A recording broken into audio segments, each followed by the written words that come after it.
Nahaganissinga. Welcome back, everyone, to Rising Warriors. Rochelle Kulei. We are on season 3. Wow. Yay!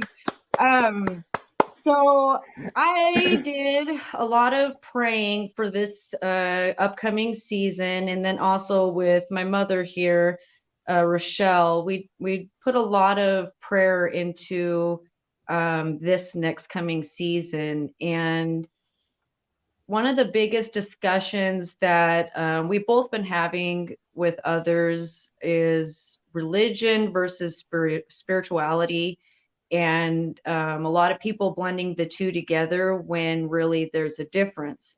And so, in the native way, we own into our spirituality.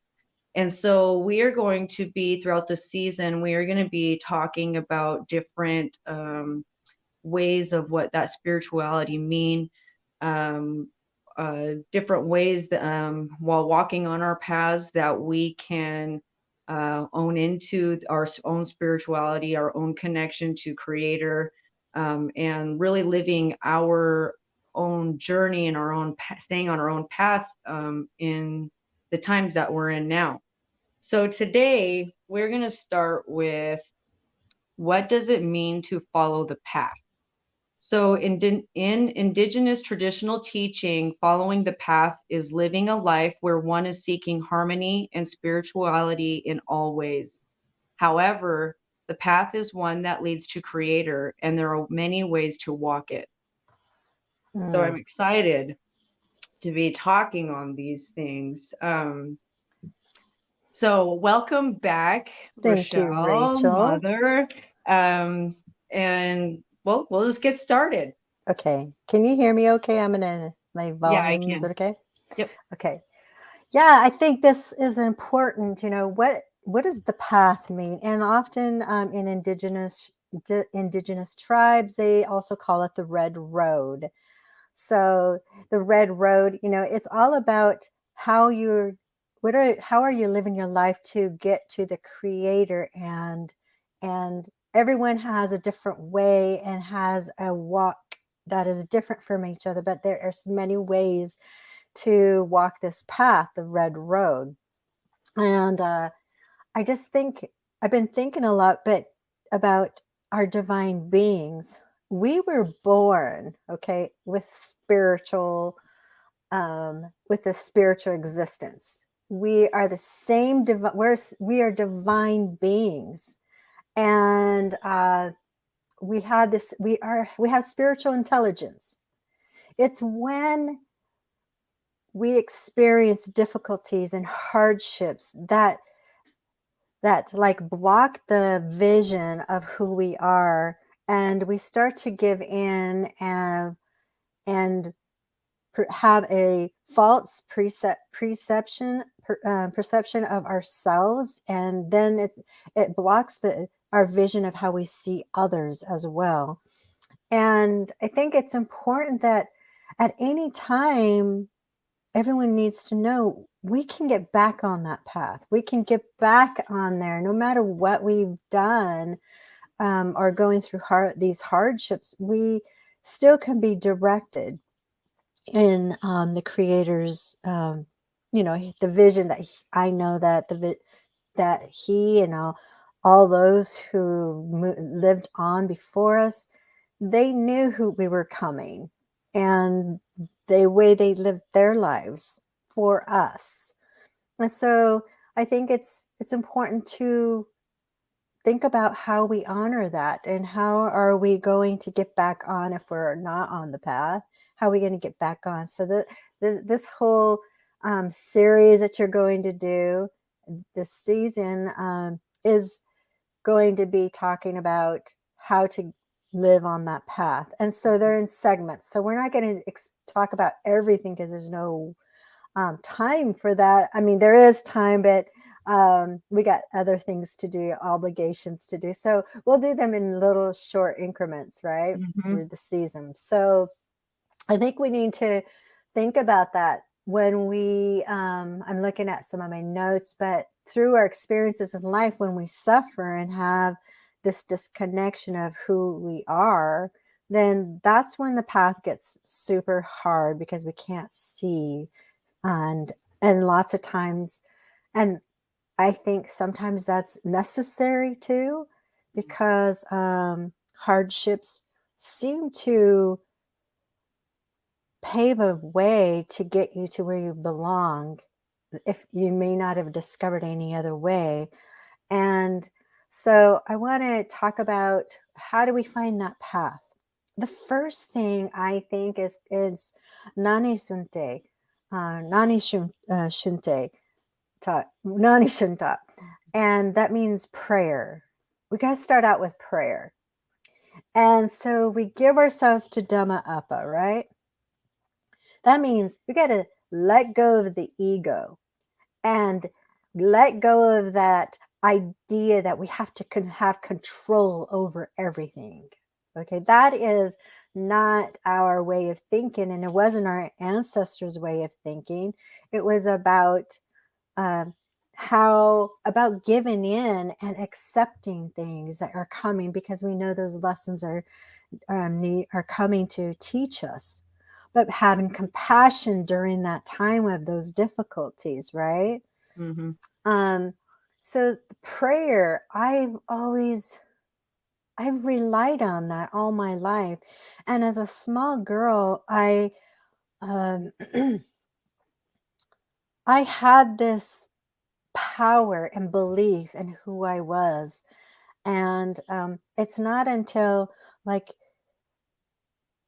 difficulties came along, and humanness of other people who you have no control of when you're young, or it could be even as adults, but you don't have control over how they treat you.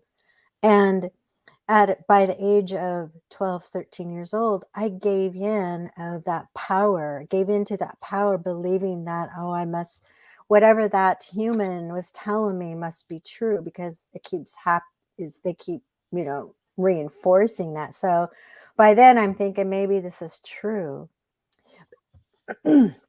But then when I kept praying and I would ask, please help me to have power and the strength to hold on to the belief in who I am, and I would get this peace. And I would ask, please help me through these difficult times. And then Creator would send me aunties to talk to, uncles to talk to. Uncles are great uncles who would tell me they love me. They tell me that I'm the best thing in this world. And they would build me up, and I would hang on to those words. And so Creator sends us friends. Maybe it's just one friend, maybe it's many friends, but he sends us friends and relatives. And it doesn't matter if it's, it might be a relative that's not within our blood, but they become relatives. And so we have these ways to connect and be online, and they can help us align our intelligent being back onto the path. So I really think it's so important that we rely on the prayer, and rely on Creator, because we need to rely on the Creator. We need to rely on our spiritual ancestors, and they'll come to us and when we are in need of them, because they love us and they haven't forgotten us, and they still want to be a part of our lives and direct us. And in Indigenous perspective, we don't separate the spiritual world and this world, and many different portals and a lot of things, in those ways. They're all one. We live in them back and forth, and that's what the path is trying to stay and honor the path and learn from what we have to go through, right? Mm-hmm. I was thinking about you today, Rachel, and I was thinking about the hardships that you have come across in your life. But one in particular is when you got into a car accident when you were 17, 18. Mm-hmm. And it changed your whole life for a while.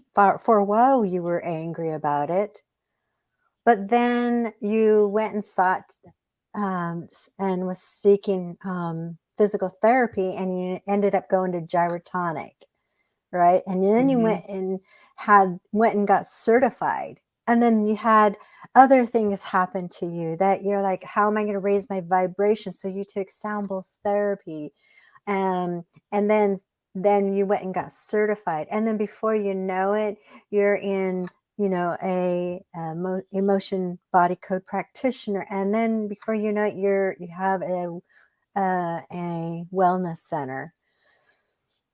But would you have gone in that direction had you not had those experiences? You might have just stayed as a dancer, a professional dancer. I'm going to state that. Ballet dancer, people. Come on, get your minds out of the gutter. But you wouldn't have gone in those directions had difficulties if they never showed up. Well, it wouldn't have gone the way that it did, but my plan was already to go to school to be a physical therapist before my car accident. So I had already set in mind to be a doctor. And then when I got in my car accident, and I'll talk about that one real quick too, because on our path, we are all given our own unique talents. And Creator gives us our own talents. And one of my biggest talents was ballet, dance, modern, flamenco, hip hop, jazz, lyrical jazz, character. I was trained in all forms of dance. And I started at 3 years old all the way up to 17. And on my path, there was a huge shift of direction, ownership, and new teachers, directors in the Oregon Ballet Theater. And I was treated completely different from what I was for, 15 years up to that point. And I was almost treated like I was a kid again. And so I got upset, and I got tired of going to dance, and I got tired, and I was getting sick, and I was losing my motivation to go. And I got so angry that I decided that I was going to quit dance. I was done with dance, and I'm walking away from it forever.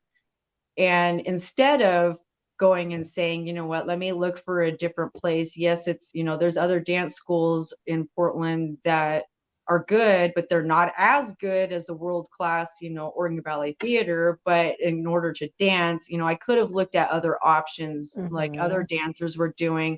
But I got so angry with how I was being treated, and I was like raised and molded and then like shunned aside when we had new directors come in because they brought their own dancers in.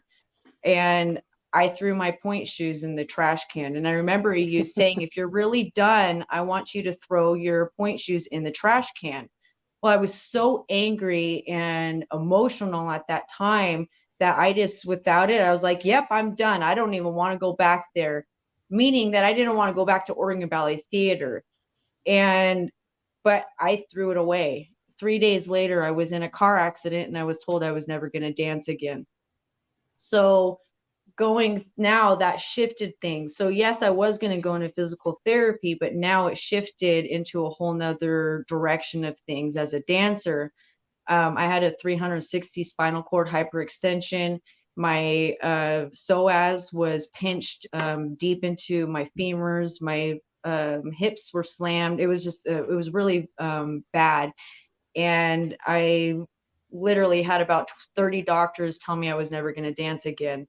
And one day I was like, you know what? I'm tired of people telling me I can't dance again. So I went and started dancing again in adult class. But I was struggling. And there was a girl that saw me in there, Melissa, and afterwards she, came up to me and she goes, have you ever heard of this system called gyrotonic? And I remember looking at her and I was like, gyro, what? That's exactly what I said. Gyro, what?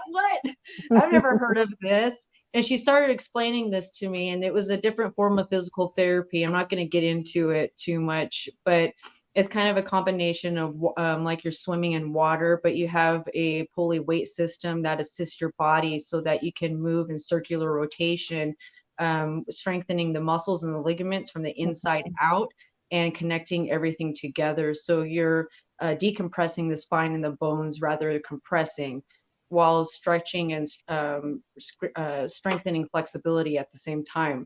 So over the time of doing this, I started seeing a new direction of where my path was going. And I, by the time I think it was about 4 months into training with this woman, she said that I needed to go get trained in myself. And so I was like, okay, so how do I figure this out? I can get financial help, through my grandfather at that time, which is a blessing. But at that time, it was only to go to BYU, Utah. That's the only way that if he was going to fund me going to college was going to BYU. And so I ended up having to come up with a whole business proposal and plan of showing that this new form of physical therapy from Europe was actually helping my body.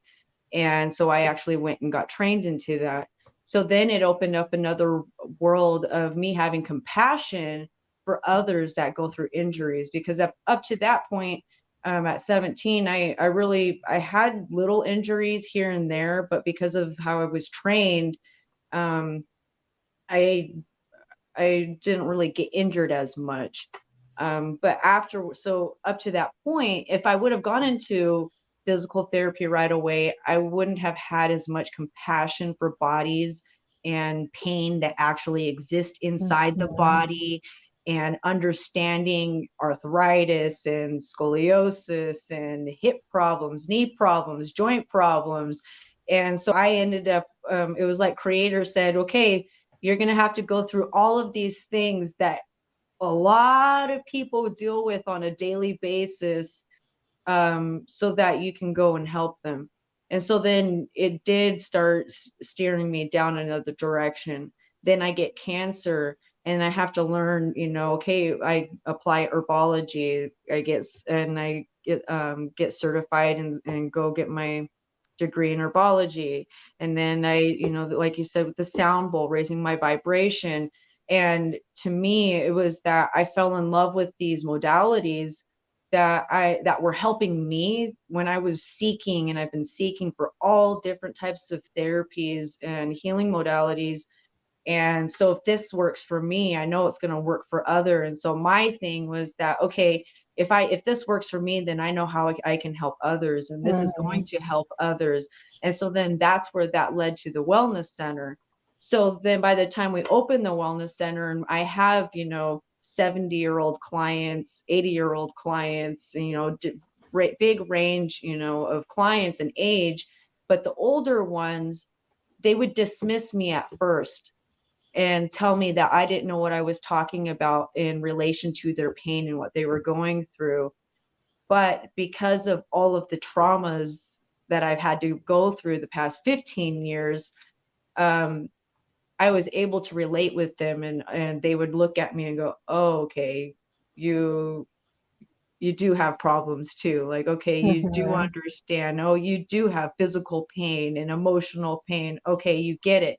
Then we start to create another form of relationship that helps me with them on their path. And for me, it's like giving them the tools so that I'm not constantly doing it. And I tell my patients, yes, I'd love to see you every day or every week, but the goal is to not see you. And the goal is that you have your own tools, and that you gain the tools and knowledge so that you don't need to come see me anymore, and that you can apply them every day in your life. And so that's kind of like where it's led to this podcast too, going through COVID and not being able to perform, not being able to do certain things. For me, I was like, okay, I'm not sharing my voice right now. I'm not speaking. So then I started noticing like my throat was hurting more, and I was losing my voice. And it was until I started speaking and sharing, and then being inspired to start this podcast even. So there is so many things, and you are correct that if I hadn't gotten in that car accident at 17, I would not be where I am today. I would have, who knows where I would be. Right. Right. And so we have to, when we go through difficult times, take the moment and take the time to say, okay, what is it that I'm learning here? And so the next thing, as I said, we want to have that prayer and asking, right? Mm-hmm. Prayer is one thing that is one area of our lives that can be habit and can be a powerful force. You've got to set time. Once we find a routine in what you're going to do and how you're going to prepare for your prayer, your body cells start to remember and it will listen, right? It's our body cells will tell us it's time to be quiet, go outside, go, sit in the sun, or take your shoes and socks off and walk in the grass. Our body cells remember those things and want us to be quiet so that we can start to just slow down and have that prayer and meditate. It's the stimuli of cedar, sage, or the sound of the drum, or just walking by the trees. Those things help us and to remember, prayer, right? And prayer doesn't, I don't know, I was taught, you get on your knees and you pray, and I think that's how everybody had to do things, and through trauma, boarding schools, but to me, prayer is everywhere. Every walk I make, every time I see or hear an ambulance, prayer, bless that person who's struggling and going through, to help them, paramedics to have knowledge to help this person. See a child crying, down the street. Oh, help them. They hurt themselves. But a prayer is everything, every day and every moment of your life. Uh, or a negative thought comes through your mind. Oh my gosh, no. Creator, take this. I can't have this in my mind, So we need to create a routine where it's just automatically done. And our ancestors know this. First thing in the morning, you get up and you go outside and you greet the sun and you offer your prayers. And, at night, and I know, Rachel, you do this often, and this is your thing that you're so good at that. But I have to admit that I don't get up all the time. Once about 3 months before Sundance, all of a sudden I'm wide awake and right at 5:00, ready, right? Mm-hmm. But for Mm-hmm. some reason, I'm not doing that. And I think I need to pay attention to that a little more. And so I have some work to do, but always there's a prayer in my heart.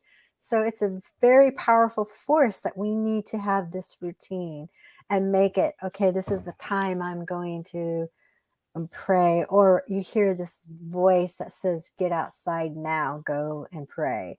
Or right now, someone needs you, start praying for that person. So have that ability to start listening. Your cells will remember, and they will hear what is necessary and need what you need. So that's one of the things I think is important. Establish a routine in our lives to pray. So that's a different, there's different methods to arrive at that quiet time for everyone. So find that balance and find that time what works for you the most.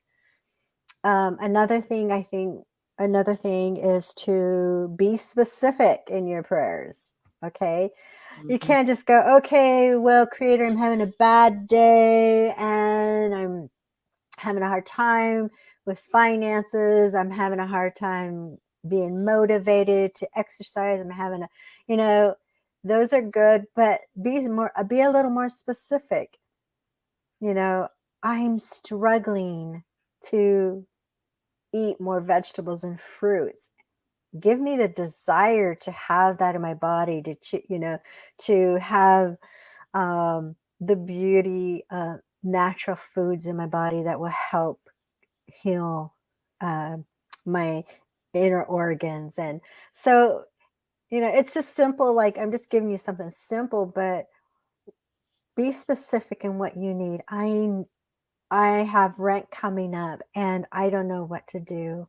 Please, Father, will you, grandfather, however you want to address our Creator, help me to have hope and to recognize where I can ask for help or who I can ask for help. I need to pay my rent and I don't know what to do. Please inspire me. And then be patient. It might be answered that minute, but it might not be answered in a few weeks. Or you need a job and you need an answer. You want to have that answer right now, but maybe everything's in the making. I'm all about the flow, right? Flow, just go with the flow. If you interrupt it because we're so impatient and we're so stubborn, we interrupt that whole process of in the making of what Creator's trying to do for us. So stay out of your way.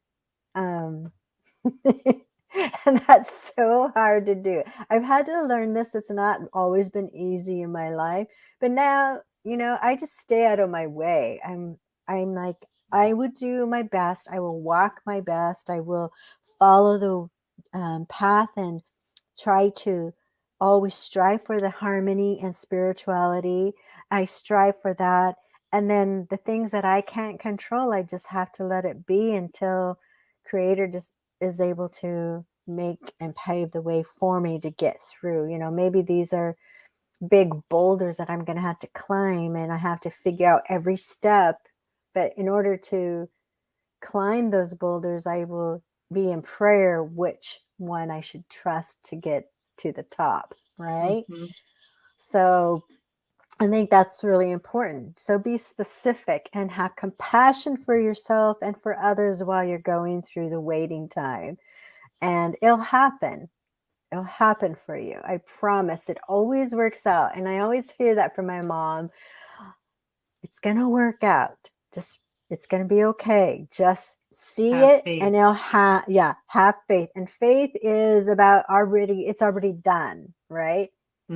It's done. So just believe that it's taken care of and it's done. And you don't know how it's going to happen, but it's going to happen. So we need to have that faith in the Creator and the ancestors who may come in a dream. Those are the blessings. I feel so fortunate to have that, have those dreams so that I'm directed in what I need to be doing. And so I'm very appreciative for that. But it takes time. You got to listen and pay attention. Another thing is that in Shoshone, it says it's Nane and it means ask for prayers. I love this part in Indigenous country. When you get on Facebook or my Instagram and I see shout outs, prayers, I need prayers. My family's struggling, or my family, one of my family members in the hospital. I love that we can call on each other and you see just comments, prayers, we're there for you, prayers. We need to ask for that help. Ask for prayers, right away.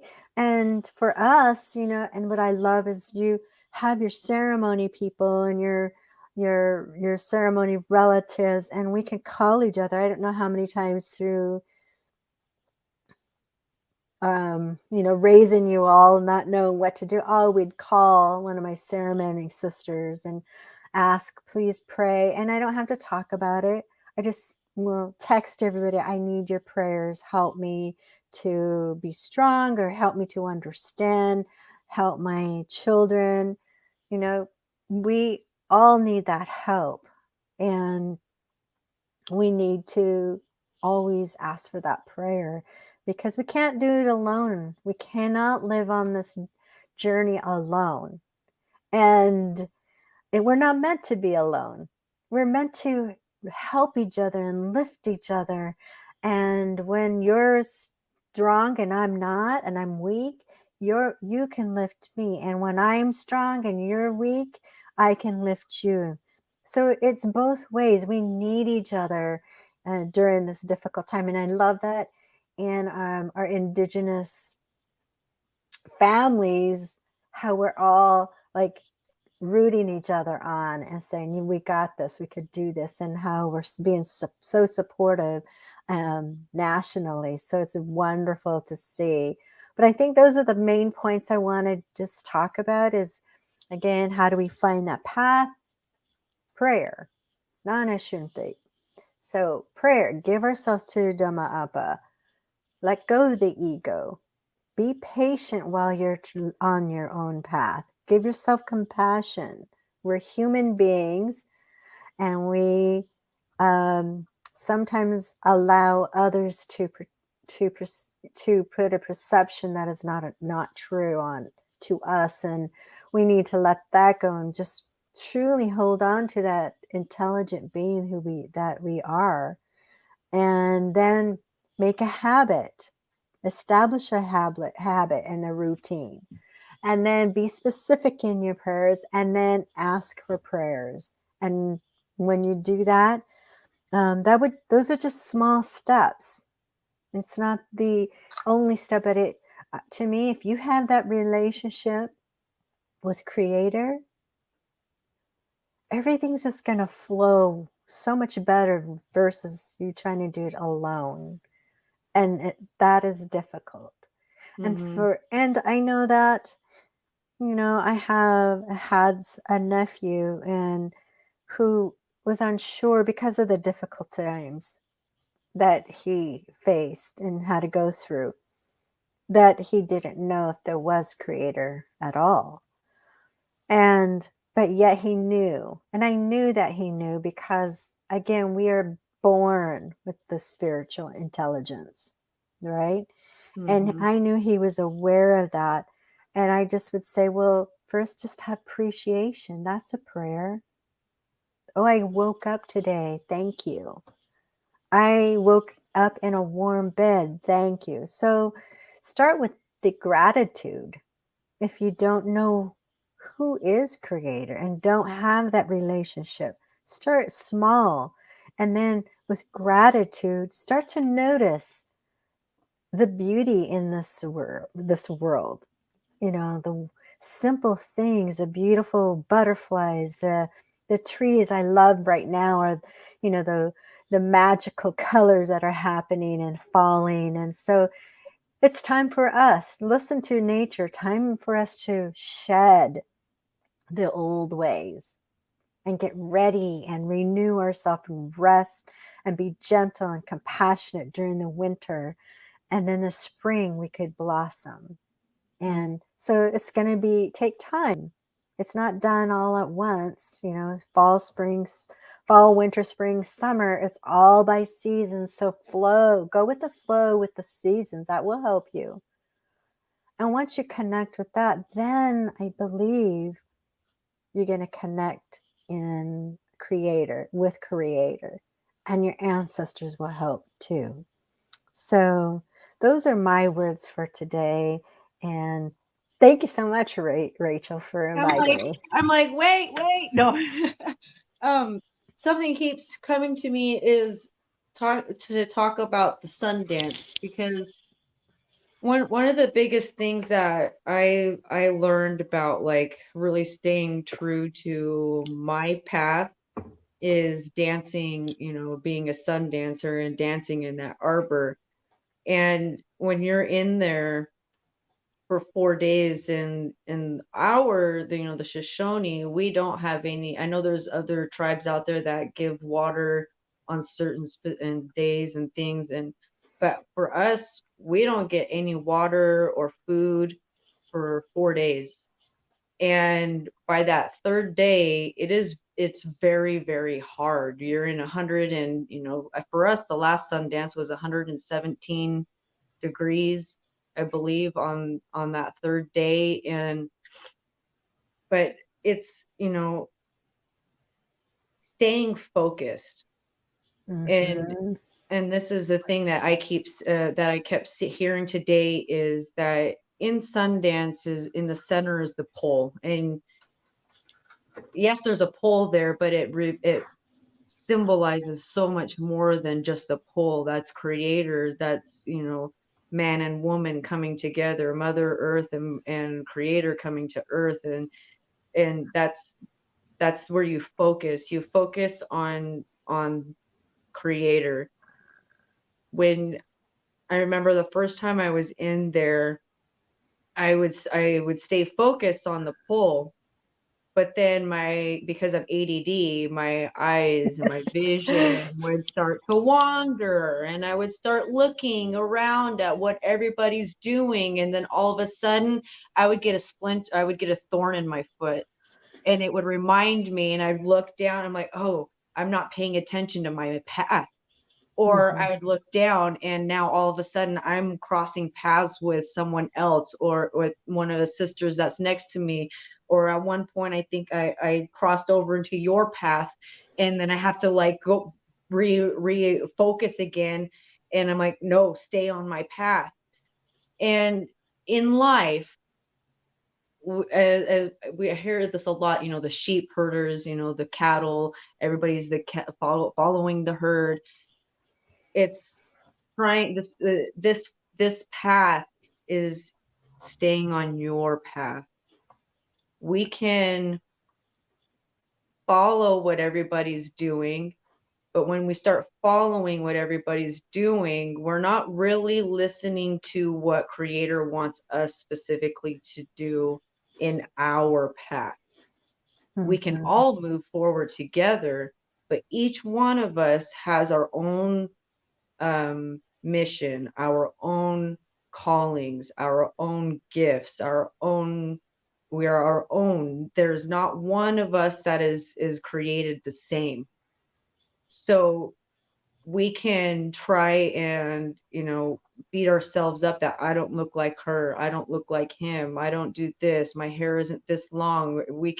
I'm not fit, or we can go and do these things, but then now you're looking into the world.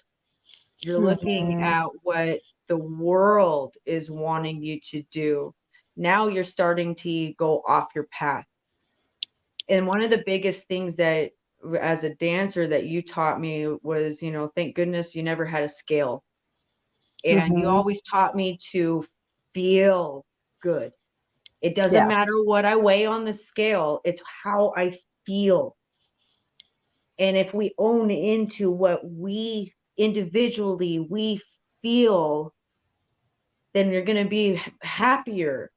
Then, Mhm. instead of comparing yourselves constantly to other people, because what you're doing is you're doing this again, what I did in Sundance. You're paying attention to this woman's beadwork over here. Oh, I don't have pretty moccasins like that. And it's like, no, we're back. That's not what the purpose is. We're in here to Mhm. dance. We're in here to pray. Every step, every walk in those 4 days, everything is a constant prayer. So when we come out into the world, it's the same thing. Every step that we do it's that prayer. But then we also, because we're aware, we can be aware of others that are around us. That's when we can also know, in, hey, I know this person needs prayers. I see this person needs help. um Mhm. the other day, there was this woman that was really struggling with her crutches and walking. She had just got out of surgery, and I was heading out of the rebound physical therapy, and I could have easily just walked in front of her, and I could have easily just got on, because of COVID, I could have easily just got on that elevator and just left her there in the hall, and just like made her wait for the next one because she wasn't fast enough. But instead, I kept actually being aware of her needs. without her Mhm. having to say anything. So I held the door for her. Then I held the door for her getting out. And then I was walking ahead of her, and then I started noticing that the handicap door, because I opened the handicap door for her, and it started to close. And so I held it for her because she wasn't making it there fast enough. We can assist each other, we can help each other, we be aware, then we can know, okay, this is when we can actually go in and actually help this person. Or Mhm. being in tune, there's especially like there's so many different kinds of homeless people, and especially here in Portland, and we're always taught, that it's the community's job and responsibility to take care of the homeless. And so we can blame the government all we want, but really we should be looking at ourselves as a community, and why aren't we helping our own people? Why aren't we helping our own brothers and sisters on the street? Mhm. And so, you know, listening, oh, okay, I may not have money, but this I have water. I can give this person a water. The other day I only had $10 left until in my pocket until I got paid the next day. And I got to dance, and there was a whole homeless man sitting there on the side, and I just hear, give him your $10. And so I just walked over there and I just gave it to him, and I said, here, creator says he wants you to have this, go get some breakfast. I don't have Mhm. time to go get it for you. And he kind of looked at me and he was like, well, don't you need this for your truck? And I was like, no, I'll be okay. But then that's where I have that where you've helped me and raised me, and with grandma too, is having that faith that, you know what, if you're going to give your last dollar, it's going to come back. Mhm. And it was later on that day I ended up getting $50 that was just randomly sent to me. And so I just knew that I would be taken care of. I also gave a, a umbrella because it was raining really bad the other day, and this guy was walking, and I don't know if he was homeless or not, but it looked like he needed an umbrella, so I gave him my umbrella. I could have been, well, this is my umbrella and I paid, for this, or I have a sentiment value to it, but it's no, I can replace that. And here, take this. You need this more than me. So that now is a return. Maybe that man was praying for someone to give him an umbrella, Right, and you were the answer to answer that to prayer. that prayer. So it's not just being on the one side of asking for prayers, but it's also, being in tune and listening and staying focused. Creator, help me be, a tool so that Mhm. I can also help others. So it's not Um, just about me, yes. it's also about others. So I wanted to speak on that. That's been, I guess, kind of been replaying through my mind today, is that, stay focused on the pull, creator, stay focused on you, but still be aware of those that are around you. That doesn't mean that, okay, Rachel said stay focused on me, so I'm only going to do me, and I'll get to you when I can. It's no, you have to find a balance. And that's one of the biggest things that I had to learn through this last round of cancer, is learning how to find a balance, because I gave too much of myself that I didn't give back to myself. Right. It's all about the balance Mhm. and simplify. That's my motto this year is simplify. Don't overextend myself and know my limits and just listen. I want to do more, but I just hear no, stay still, simplify. And I And and so and at times it feels guilty. Like I feel like I need to do more. I need to and then I hear no. They're okay. Simplify, Rochelle. You stay quiet for a while. It's just stay still. And mhm. it's so uncomfortable for me and it's so strange, but I have to listen to that and honor my body. I mean, we've gone through a lot the past few years, and I just have to honor that and say, okay, it's all right. It's okay. So, It's this okay to say year, no. yes. So this year I said, okay, then I will only be involved in only 2 organizations, and I'm not going to do more than that. I'll just simplify. And not to say I won't help others, but I'm just saying that I I just need to take care of my well-being. So, um, As we all it's need to. strange. It's a strange thing for me to do. So I'm on the other side, like I'm the one maybe needing those prayers to be strong and to hold space for everyone. And there's lots going on. So that's where I need to, just really stay focused on that. And I thank you for that wonderful example about staying focused. It's so important that we stay focused on that and on the pull and on your own path, because once you get off, it's hard. It's hard when you start to take on everyone else's emotions, um, and it's so important. And what I love about Sundance is, again, that's that routine. Our cells automatically know and remember, like this, you could barely, the sun's not even up, but you could feel it, and then you're wide awake. Mm-hmm.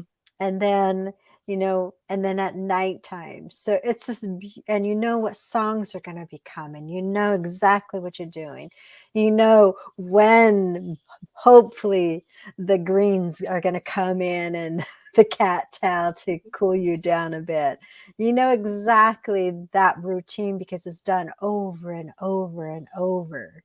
And Mm-hmm. those prayers that when we're going to pray, we know when we're going to get up and be told to get up and dance. And yeah, so thank you, Rachel. It's a great segment. It's a great example for everyone to have that focus, stay focused. Mm-hmm. And don't get distracted. And if there's distraction, like, stop yourself from going there. Just go, okay, go back to Yep. where I need to Recognize. be.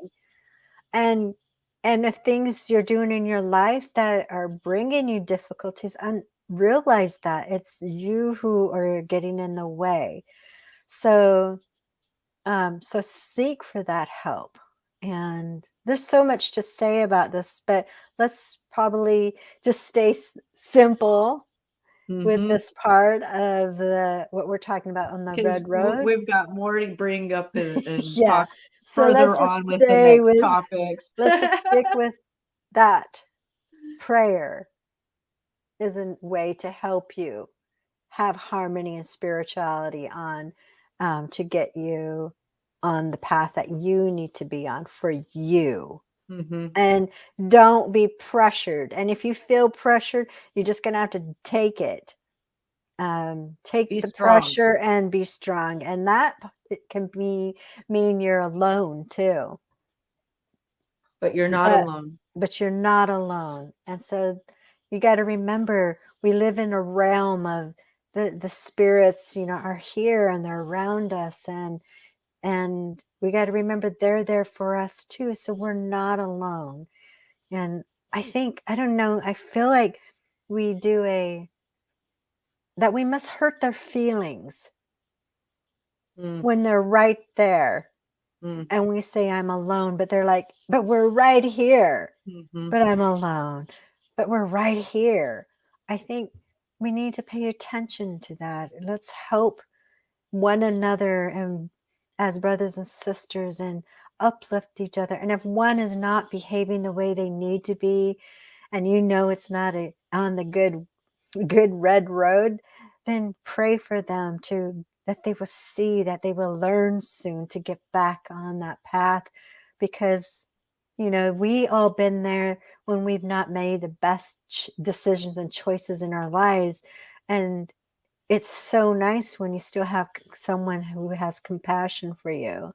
I'm still worth being loved. And that's what we need to do for our brothers and sisters. Show them their worth being loved, even when they don't behave that way. Even when I don't behave the best, just show me some compassion. Help me through that. Oh, something must be happening. Mm. And, you know, we got to be so kind to one another and pray for each other. And if anything we've learned through this COVID is that, is that if we take our thoughts off and focus off Creator, there's so much chaos that happens, and then you can feel the tension, and it's not a good way. Even if we don't agree, we still need to say, well, help me to deal with this. Help me to stay focused on my path and redirect me where I need to be, because I'm off my path right now and I don't know how to get back on it. So, like that, be specific in your prayers. So, Rachael, thank you so much for having me here with Thank you, you. and I I'm excited. appreciate This this. goes right into our next segment next week, is our vision of the path. So Yes. that's perfect where we just left off. That will lead right into there. So thank you, and thank you everyone. Oos, and have a beautiful night. We'll see you next week.